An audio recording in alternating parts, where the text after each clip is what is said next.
Welcome, crew, to What Are Your Three, a Channel 3 podcast where we stop, we talk, and discuss three games. No topic, no specific listing. Whatever three games our guest would like to discuss, and kind of maybe there's a theme, maybe there's not. We'll see where it goes.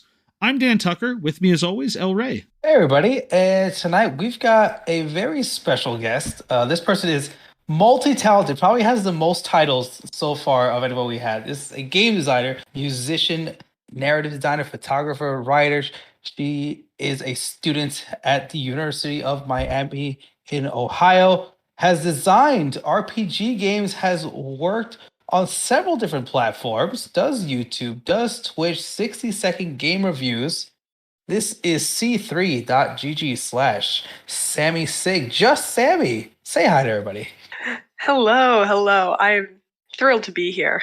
Sometimes I forget how long my introduction thing is. I typed it up for my portfolio, and it just, oh boy, it is a lot. We're happy to have you here, and I did. I looked up your portfolio, I went through it, and I said, wow, look at this. This is so cool. There's, studying to do game design and all this stuff. And as far as I'm concerned, for anyone that doesn't know, Sami is one of Joel's students that's in the site with us. As far as I'm concerned, Sami is the premier student of Channel 3 because I always see Sami live using the Go Live feature, streaming games, and we're going to talk about those games. And I'm following. If you're not following Sami on Twitch, you need to do that. I'm already saying it right now. As another teacher, Sami should be receiving an A in Joel's class. I'm going to put that out there right now so he hears it in a week or so. It's clear to me. I can't cut that out of this. I got to leave it in. So there it is. But with all that, we are going to start with our three games. And the first one, again, here's a new game. I love it because it's a game we have not talked about yet. Has a 4.0 rating on Channel 3. It was a game that Sami memed, and I am the side of the meme that says this is a really cute looking game. It's very colorful. That's Slime Rancher 2. Please tell us about the deep emotional lore that is Slime Ranchers. All right. So I immediately fell in love with Slime Rancher 2. Like when I saw all of the artwork for it and the design for it. But the best part for me was that they continued the story from Slime Rancher 1, which granted you can play the whole game without ever, learning about the lore or anything like that. But it's actually a really sweet story between Bee and one of her, I guess, significant other, I guess would probably be the proper word, Casey, who stayed back on Earth while Bee went to, outer space. And the ending has like a super sweet song and everything. And not going to say I cried, but I totally did cry at the end of it. And so seeing Slime Rancher 2 continue a little bit of that story, like with Bee going on to continue adventuring and all that cool stuff, I fell in love with that. And then seeing the actual artwork of the game, I made a compilation in my 60-second review of me just saying it's so pretty. Because I think I said it like 30 times on stream. Just absolutely adore it. Everything about it. It's fantastic. So with it being an open world game, is it something you kind of just go back to from time to time? You turn it on and play, kind of mess around and keep farming with it? Or is it something that you play once and you finish up with it? I tend to to me, it's a lot like Animal Crossing, where you get obsessed with it for like a week or a month, and then it kind of sits for a little bit, and then you go back to being obsessed with it. So it's just every once in a while, go back into it, spend, 20 hours playing it, and then it'll sit for another 20 hours. Unfortunately. Do you have I'm new to this game. Do you have a best or a favorite slime that you brought up? Oh gosh, one of the big gimmicks in Slime Rancher is that you can create Largos, which are combinations of two slimes. And my favorite are the boom slimes mixed with the honey slimes, because they're extremely cute, but they also explode, which is really awesome. Like they stay fine. Like the exploding doesn't kill them. But it's just, I don't know, they're super cute and dangerous, so I love them. Cute and dangerous. Dan, I think that's the perfect segue for you to take over with our second game. I like how we're going from just the sunshiny, colorful vibes. And let's go talk about game 2, where we're going to discuss Dead by Daylight, 3.9 rated. Sami, I'm going to pull up your review because it's accurate. I have a friend who goes by Bandakin Queen, who this is her go-to game to play. And your review was either the greatest game ever or the most frustrating experience of your life. Either way, it's a good one. So tell us about Dead by Daylight. How'd that end up on the list here? Yeah, no. I actually got into playing Dead by Daylight from my friend who used to play it all the time on PS4. I'd go over and I'd watch him play, and he made me go through the tutorials. I just, for some reason, fell in love with the game. It wasn't my style at the time, but now I've fallen like just totally deep into the horror genre for things. In regards with my review, I do believe that that's still extremely accurate. I ended up joining our club team for it, and we either do really, really good or get absolutely destroyed in the beginning, and there's no in between, but we still have fun with it. So wait, now you caught my attention. I had some other thoughts about things I wanted to ask. Tell me about how the club team works. Wait, what? Yeah, so at Miami, we have our varsity esports team, which goes and plays competitively against other colleges and like leagues and stuff. And then we also have the esports club, which has a ton more games. And recently we just started the Dead by Daylight team. And me, my friend Logan, there's another Sami, a bunch of us have joined it. And this is our first year doing it. So we're still trying to figure out where we can go compete and do those sorts of things. But we have practices once a week. We get tips we have a couple of players that were like really high up in the ranks. They're really knowledgeable about the game, and it's super fun to learn about. Right. I warned Sami before we started, I am already ancient by comparison, and now I definitely know I was born in the wrong time. That I missed out on these kinds of things. I feel the same way all the time. I had some gaming club stuff, but nothing this official or anything. I was born about 10 to 15 years too soon, basically. So Sami, killer or survivor? What's your preference? Survivor. I'm an absolute. Can I cuss? I will. I'm gonna censor it. You can go ahead. It's kind of funny when you have the censor beep in. Hey, go for it. Okay, I am absolute dog at killer. I cannot play killer and save my life. That's so bad. You know what? That's not the sentence I expected to come out next. It makes it even better. Oh, that's fantastic. No, so Survivor all the way. I almost exclusively play David King too as a survivor, but no, I can't do killer. I played one game on stream and it went terrible. So that's what I was going to ask. So what are your go-to characters then? So survivor wise, so what's the benefit, of one character versus the other? What's your preference there? So like I mentioned, I play a lot of David King. I've dumped all of my in-game currency on him. And there's really not a super big difference between the survivors. They all come with their own 3 unique perks, but you can get those unlocked on all the other ones through just leveling up. I guess I actually don't know why I got so attached to David. He was the first survivor I played, so I just stuck with it. I'd say he has darker hair, so maybe he blends in a little bit better. I don't know. Maybe something like that. See, I only watch a lot of this from the outside. It's a game I've had a tougher time with because anytime I get matched up in that game, I basically get matched with 3 what I assume are hamsters trying to test out controllers in a lab somewhere, as the other survivors just kind of wander. They don't do anything, nothing at all useful, helpful. They just go and get killed and do no rescuing. So it's always tough for me. The only thing I see is what the controversy around Wesker, it seemed like was a big one that got everybody really angry and upset for a while there. And there's certain killers, it seems like, really upset people. Yeah, no, Wesker was a bit broken when he came out because he can do 2 lunges in a row, but he can also jump over things when he does that, which is usually only a thing a survivor can do. And so it's terrifying when you jump over something, you think you're safe, and then you just see Wesker barreling over top of it towards you. Yeah, less than ideal in that circumstance. So fair enough. Yeah, no. Yeah, and I gotta recognize your meme work too. You've got a few memes. Ray mentioned early on here. Certainly very active in the Channel 3 community. Dead by Daylight's gotten a few of the meme actions there.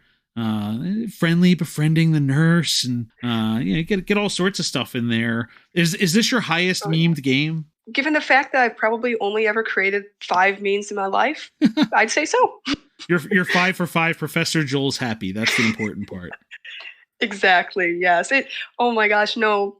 When he messaged me after I created the one about him and said that he actually showed it to his family and whatnot, I'm like, that made my day. That absolutely made my day. Yeah, that ended up in every side chat I think available. That one made everybody giddy. Love that. Again, born in the wrong time. Great professor. I did not have meme homework. What was the deal? I've never had a meme homework in my life. Yeah. Hey, neither did I until I took his class. So here we are. All right, let's move on to game 3. We stray further from the light of Slime Rancher 2. We move into Resident Evil 2 Remake. You know what? We don't have the remake actually separately in the library right now on Channel 3. The original is a 4.4. I dare say probably a little low, but talk to us about how that one ended up on the list here. Yeah, so Resident Evil 2 was actually the first horror game that I ever properly played, and I fell in love with it. The fact that you can play through two different storylines, like I absolutely adored that. And I was never like really good at like the Resident Evil types of games, but for some reason, something about the second game just clicks with me, and I can actually play it. And I ended up completing both storylines, both runs, like on my own, totally on standard difficulty, which for me is a big thing.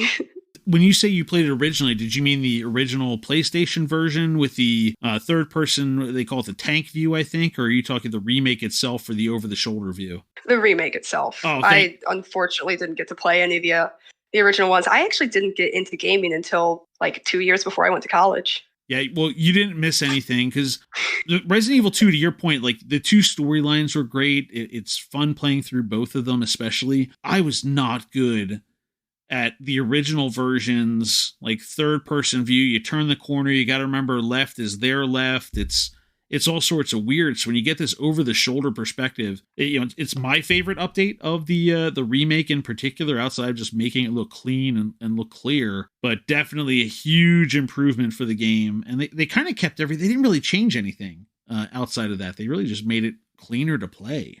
Yeah, no, from what I've seen of the original Resident Evil 2, it looks like, you're right on with that. They just kind of cleaned it up a little bit. And the remake, like, even though it's unfortunately like the PS4 now is going to technically be old because the PS5 is out, it still holds up, and it's absolutely amazing in my opinion. Yeah, the Resident Evil 2 original 2 was on the 64, which is just notorious for very odd camera angle choices. But that just might be a graphics thing at the time too. That 64 port was awful too. Just sort of like that was that's a bad the decision to version begin with, I and played. it got worse. That's the one I played. Yeah, no, my friend has the first Resident Evil game, the original one, like ported onto his PlayStation, and it was a trip trying to play that. It was very interesting. With that, we move on to our honorable mentions list, which are 1 of 3 games that we still needed to talk about, even though they weren't in the top 3. And the first one is Overwatch. Now, I have Overwatch here, so I don't know if you want to talk about the first or the second or both, or if there's any real difference from the two. So whatever way you want to go about this, go ahead. So I played the original Overwatch a lot. That was like my first person shooter, the thing that got me into video games. I absolutely adored it.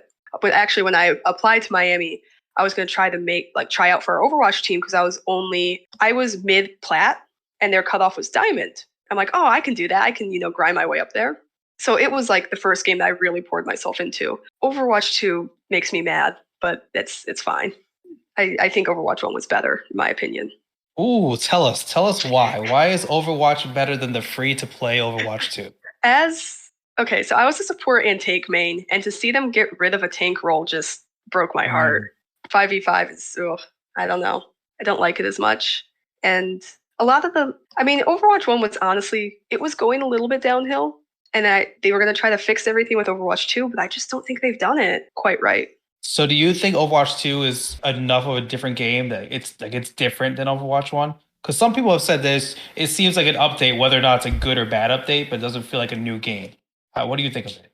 I can see that take on it. It's kind of in that in-between area. It's not quite a new game, but there's a lot of changes that they made that makes it like definitely different. Is it easier or harder than Overwatch? In the few games that I've played, it seems to be a little bit more difficult, but I also don't know if that's because I didn't touch Overwatch for 2 months. All right, then one more question. Then who's your main? Because you said you did tank support. What were the characters that you would go to? All right, if I was support, 100% Lucio all the way. Loved playing him. Tank, Diva, and Zarya. All right, your second honorable mention. We're going to Mario Kart Wii, 4.5 rating. And let's talk about Mario Kart Wii. Why the Wii specifically? What brought this one up in the batch? All right, so I don't know if this is common knowledge or not, but there's actually been a really amazing mod that came out for Mario Kart Wii called CTGP, and they revamped it. They made it so you can play online again, and then they also have over 200 custom tracks added onto it. So they got all of the original retro tracks from the older games that you can now play on Wii. And it's just makes the game super amazing. So what's your go-to course then? What's the course that you want to drag out here? Is it from the Wii itself, or is it just from the collection in general? I always have loved Bowser's Castle 3. I believe that I think that's a retro track technically. I don't think that's a Wii specific track. I have not played in a while, so my knowledge might be a little bit rusty. But I always loved that one. So my other question, so with the Wii, so all right, so it's good to understand that CTGP, not one I'm familiar with, looked at it just now, and that's an interesting, they brought it back to life. Nintendo, I'm amazed, has not sent a team of lawyers after it to hunt it down and to every end of the earth.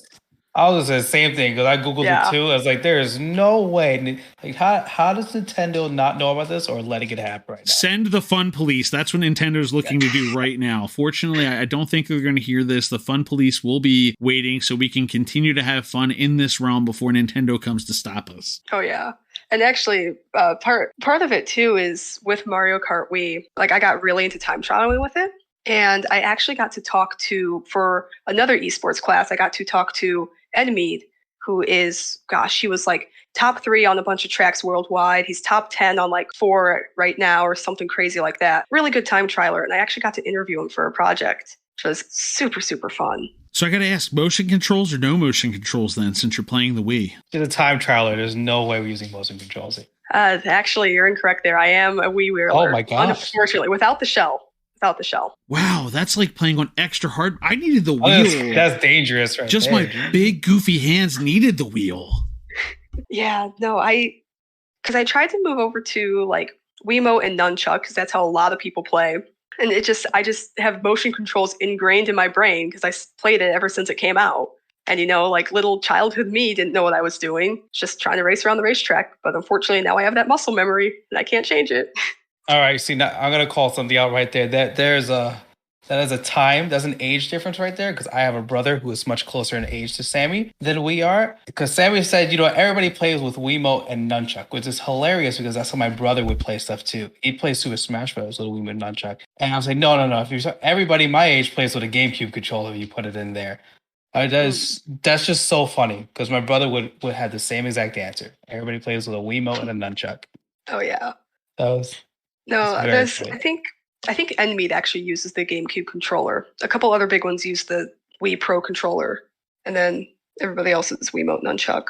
Occasionally, actually, so cool. Weird little bit of knowledge. The glitch record for Mushroom Gorge is actually held with a Wiimote. Like that's the controller that holds the record because it has more, range of motion. And so you're able to actually perform the glitch quicker and more efficient. Ray, contact Basic immediately and see if you can find that for the Switch. Right, I was going to say, we're getting past my knowledge level here with these technicalities and the card stuff. I'm going to have to call Basic and check all this out. Yeah, Sammy, we attend the Church of Basic. He's our time trial expert in our other gaming group, and you'll see them pop in and out on Channel 3, especially when a Mario Kart or any kind of time trial appears. Basic will sniff it out, get a notification, and pop on over. And Basic has hated Mushroom Gorge. Hated it. Since it arrived on the Switch. So this is cracking me up even more to hear, knowing he's fuming somewhere over that course. Oh, yeah. No, it's hilarious. I'm actually looking at it right now, and I think top 23 times for it on the Wii version are all Wii wheel motion controls. Just terrifying. I have to watch some videos now because this is blowing my mind. Well, we're going to move now to the future game that Sami is looking forward to. And again, no surprise, it's a good theme here of games. We're going to go with Resident Evil 4 Remake. So I guess, what are you looking forward to? Why do you love 4? What do you think is going to happen in the remake? How are they going to do it? All right. So one of my favorite things with Resident Evil 2 was getting to play as Leon. I loved him as a character. So seeing him come back in Resident Evil 4 in the remake was really exciting. I also like watching the gameplay trailer and the story trailer. Like, it just looks amazing. Looks like they add in a lot of new mechanics and stuff. Like, you can actually break free from the zombies instead of like automatically taking damage, which looks really cool. And I read up a little bit about the plot on like Wikipedia just to get an idea, because once again, I never played the original because suffer from being young. But it looks like it just is a very interesting new take on some of the, I guess not new, but different take on the Resident Evil storyline. Yeah, 4 is the one where they kind of veer away from the zombies. That was the one where they go into the village and you start getting some of the other stuff happening where it was kind of shocking to me at the time. Not the biggest Resident Evil expert or fan. Again, 2 is where that series peaked for me, and 3, I just didn't like it. And then by the time it got to 4, I couldn't quite figure out what was going on. So it just surprised me with how beloved 4 was at the time. And people are really excited for the remake here. I'm very interested to see where it goes. May have to take a run at that one again. Now that we live in a post-Resident Evil 4 world and understand it's not just the zombie game anymore. Yeah, no, it definitely looks like it's going to be interesting. The whole cult stuff looks like an interesting take. All right, Sammy. So one thing we do through the course of the podcast is we take a quest or a question from the history of Channel 3, and we pick it and we surprise you and get a little something interesting to discuss. The quest that we have picked for you is asking, what's the most unique item in your gaming collection? Oh, boy. So is this just like anything that I have just like that's... Yeah, like what's the thing that stands out to you? It doesn't have to be like you're the only person. So it's funny because there's one person who in Channel 3 won like a mail-in or time trial or something, and they got like a golden GameCube one-of-a-kind like controller mailed to them by Nintendo. It doesn't have to be that. My example was like I have a shelf dedicated to Smash Brothers on my bookshelf here to the side of me even, and I've got like the Japanese version of Smash Brothers as well as like every iteration. That was my response. Just something, unique to you or kind of sticks out to you. Okay. Probably for me is going to be the amount of Pokemon plushies that I have for somebody who has only ever played one Pokemon game. I mean, you guys can see it now because I have my camera on, but I have an Eevee plushie up here. And then I have like 2 more out in my living room and then another one in my bedroom, like all sorts of different Pokemon. I have a Cyndaquil, all sorts of stuff. But like, I've only ever played one Pokemon game. I don't know why I'm collecting Pokemon stuff. So I got to call this out because Ray, we were joking before about having the 2 monitor situation, and I'm looking at my notes and looking at the camera, so it looks like I'm making more eye contact as we all kind of chat with each other. Had I paid more attention, Sammy, I would have seen the giant context clue about the Wii conversation on that shelf there. Oh, there's a wheel. Oh, there's a wheel. What a callback to the earlier conversation here. Eevee is snuggling the Wii wheel in the background here. Oh yeah, and then there's a Tracer plushie next to them. Oh yeah, for my streaming background, it's kind of sad at the moment. I'm going to get a picture up here at some point. Listen, you can't even see right now. Ray and I both use the same just generic green screen type of background. I just have Isabel's office as mine, but otherwise you just see a step stool and an open access panel in my ceiling where I had to replace it. So that's why you don't have that. You don't need to see my replacing access panel work taking place in my basement right now. It's all good. Unfortunately, I'm a broke college student. I can't afford to buy a green screen yet. Maybe one day. Oh, my green screen is from Five Below. It was $5. Oh, and nice. it attaches to it. You would just hook it to the back of your chair and fold it up. Oh, I love that. It's awesome. Yeah. We stream on a budget over here. Heck yeah. It's all good. All right, so we are down to the final question, which is very simple. What is your favorite feature on Channel 3? It does not have to actually be some technological aspect of it, just your favorite part of Channel 3 so far in your time here. All right. I think actually we may have talked about this a little bit earlier, but the fact that when you're streaming, you have this go live feature and it throws it up at the top of everybody's feed and you can see like all the people that are going live. Like I think I followed like 6-7 new accounts from that like stream awesome content. I just think it's a super good way to like offer that sort of, I don't want to say like marketing, but get yourself out there without like throwing it in everybody's face. It's like, hey, pay attention to this right this second. You're absolutely right. It's not intrusive, but it's there. I'm like, oh, look at that. There's a red little dot. Let me click and see what's happening. Yeah, exactly. I'm totally with you on that. That's basically how you ended up here, right? You're a very active person on there, and that's how I finished stream. I had no idea you were one of Professor Joel's students, as I again emphasize the Professor Joel of this conversation as I say that. But you're just active on there, and that's how I find more. I follow so many people on Twitch because I'll follow whoever I can. I lurk whenever humanly possible. Same thing with your stream. I'll just pull up a stream if I see it's live and just leave it running to try and drive some points in the old Twitch world over there. But you actively use that feature, and I try to point out like, hey, it works. Oh yeah, no, I really appreciate it. I love whenever I'm streaming to see like that little message in, hey, the Channel 3 Go Live feature worked again. I'm like, yes, heck yeah, we love that. Yeah, that was Dan's way of saying he's always watching. Dan's always watching everyone at all times. Just well, I don't know how his computer doesn't explode. I'm sure he's watching every Twitch stream at the same time. Ray, you know better. Ray, you know better than anybody that the old man in me coming out right now is it's not generally on my computer. I will leave somebody running on my computer at night. You know it's on my phone. And yeah, it is on. That's right. It is on your phone. I don't know how your phone hasn't exploded. But my favorite thing to always tell anybody is like, you know, because I joined Channel 3 and it's like was very connected with the dad gaming. And so when I describe it to people, I'm like, yeah, you know, like there's a bunch of, and I mean this in like I'm thrilled about, like there's a bunch of dads up, Ray, there. Buckle up. No, like it's like the dad social media. I'm like, there's so many dads there and they're all super nice. I'm like, I have this army of dads who are like adopted me, which is like hilarious and amazing. I always love like explaining that to people. And it's I don't know. samiscig, the official child of Channel 3. Oh my God.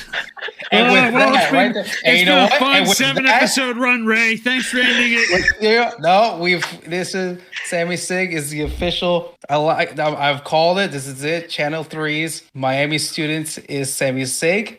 And with that note, that's where we're gonna close this one right here. With our guest again at c3.gg/samiscig. You can find Sami on Twitch, find on YouTube, find all the links there, c3.gg.